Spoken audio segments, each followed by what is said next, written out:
I believe in my approach, but it's not what America wants right now. And on that note, independent Senator Kyrsten Sinema confirmed what had been apparent for a while. She won't run for re-election in the fall. That clears the way for a two-person race for her open U.S. Senate seat between Democratic Congressman Ruben Gallego of Phoenix and the likely Republican nominee, Kari Lake, the losing candidate for governor in 2022. So why did Sinema back out? And how does the Gallego-Lake race shape up? Our political panel joins us. Christine Jones, former Republican candidate for governor and Congress, now a lawyer in private practice, and Reginald Boulding, former Democratic House leader and candidate for Secretary of State. He's now managing director at the consulting firm Catalyst Bridge. Welcome back to Square Off. Good morning. Good morning. In a new role. Yes. Used to having you on as a Democratic House leader. Let's start with Senator Sinema. Her farewell message blamed Congress, blamed voters. Does she share some of the blame for her failure to just gain traction as a candidate? Well, you said it, Bram, in your intro. I think it was obvious for kind of a long time that this was going to happen. And there really wasn't a place for her to land once it became clear that the Democrats were not voting for her anymore because they were mad at her for doing the right thing, right? And even Republicans would acknowledge she showed strength, she showed leadership, and she did the right thing when she refused to abolish the filibuster. And you know what? If it took away her opportunity to become a senator and she was still willing to do it, I'll give her props for that. Good job, and congratulations, and thank you for your service. But this wasn't self-sacrifice. I think she had planned to run, thought she had a political career ahead of her, don't you? Oh, absolutely. I mean, look, you know, she had political ambitions, but I think it was quite clear, and anyone who looked at any polling for over a year saw that there was absolutely no pathway for victory. You know, had she had a glimmer of hope to actually win a general election, I think she certainly would have run. But the reality is that she ran away from the commitment that she made to Democratic voters when she was on the campaign trail and what she would stand up and fight for. And in many cases, she didn't do it. But in other cases, I thought she did a decent job. And again, wish her well. But we see the reaction from voters. Not only did she run away from voters, as you put it, but many voters say she was just plain dismissive of them. Almost really wanted nothing to do with actual voters who put you in office. Well, one of the job requirements for being an elected official is to actually meet and engage with the public. So that seemed to not be the most the top of the list for her. But, you know, from a legislative standpoint, she got things done. I mean, if you look at, you know, her record in the Senate, she was able to move the ball on a number of large issues, but not quite move people here in Arizona through town halls, meetings, and of that nature. Why not? That got lost. I've known her 20 years. That got lost along the way.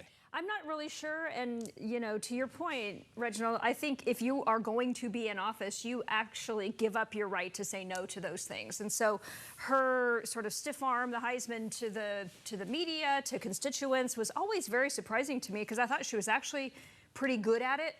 But look, if all you hear all the time is hateful speech, at some point it becomes so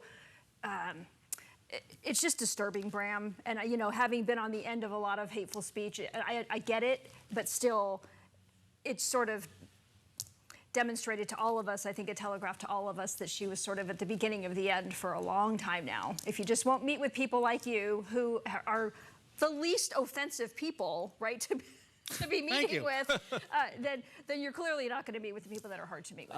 Kyrsten Sinema is still a young woman. She'll be 48 this year. Have we seen the last of her in politics? Yes, no?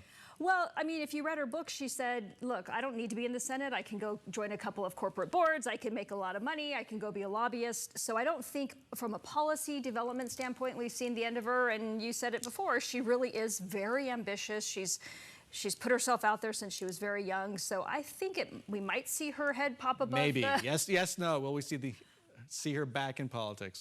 Maybe, I don't think back in politics, but definitely somewhere on a national stage doing something, talking about bipartisanship. Okay. In the hours after Sinema bailed out, Democrats suddenly came out to support Ruben Gallego. They were waiting on Sinema to say something, did not want to offend her. That was pretty clear. Senate Majority Leader Chuck Schumer threw his support to Gallego. The Senate's fundraising committee did, and so did Arizona Senator Mark Kelly, the former astronaut and Navy combat pilot. He blistered Gallego's likely opponent, Kari Lake, in a joint interview with Gallego for 12 News. Let's take a listen to what Kelly said. When you consider what she has done to democracy in the state of Arizona, we cannot allow her to have a platform to expand that nationally.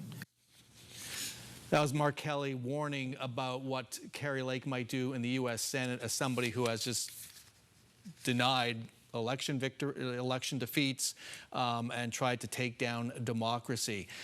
Will we see a new Kari Lake? We keep hearing about this pivot, this reaching out. Are we going to see that ever? Well, I think you heard it this morning. She's doing Sunday shows and making the rounds here.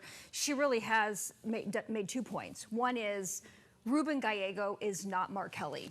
Ruben Gallego is a progressive liberal Democrat. He's not sort of the center of the line like Mark Kelly. So make that distinction. And the second thing is, she's been magnanimous towards Sinema and said, okay, now the groundwork is laid, and I want to appeal to the people who otherwise would have been Sinema supporters. So I think the effort is being made. Time will tell. The efforts, we keep hearing about the effort being made, yet after Nikki Haley conceded, she posted a tweet referring to her by a name she never uses, Nimrata, her given name. I take exception to any of the Republican discussion about that. So I cannot support that. I stand against it. She uses the name Nikki. Let's call her what she wants to be called.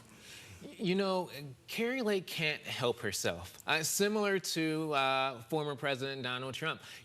While she may want to moderate, there's going to be a point in time, there's going to be a question being asked where she's going to go back to her, quote, normal self, and she's not going to be able to moderate. And you know what? I think, Mark Kelly, Ruben Gallego, 2 military veterans, combat veterans, they will make an outstanding team for Arizona in the U.S. Senate. To your point, though, Ruben was a progressive for all 5 terms. He's trying to make that shift to a bipartisan, sort of independent senator alongside Mark Kelly, a role Kelly himself has carved out.